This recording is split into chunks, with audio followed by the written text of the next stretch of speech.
The man was horrified when he stepped outside and saw an eerie fog drifting in the distance. At first, he thought it was just a natural phenomenon. However, as he drove toward the town, he encountered a large number of armed vehicles speeding toward the fog. Little did he know, this sudden fog would bring him an unimaginable sense of despair. He had just parked his car and was about to call his wife to let her know he was safe, but his phone had no signal. He then found a nearby public phone booth. As he picked up the receiver, he realized that it kept giving a disconnected signal. After several attempts, the phone still didn't respond normally. Finally, he gave up and walked toward the supermarket across the street. To his surprise, the supermarket was unusually crowded that day. At that moment, 3 soldiers entered, discussing some important matter. Suddenly, the sound of a siren blared from outside the supermarket, drawing everyone's attention. They watched as police cars raced by, followed by several fire trucks.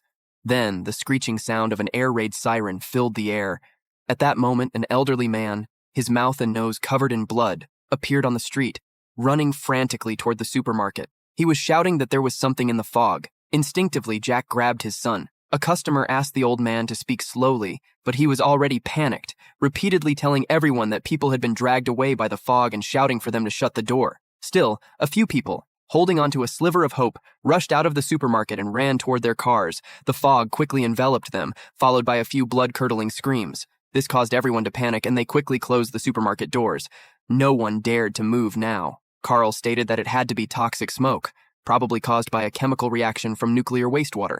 At that moment, not a single person in the supermarket dared to make a sound. Suddenly, a powerful tremor shook the entire supermarket, causing it to fall into disarray. Soon, the shaking subsided, but a woman suddenly stood up, saying she needed to go home immediately.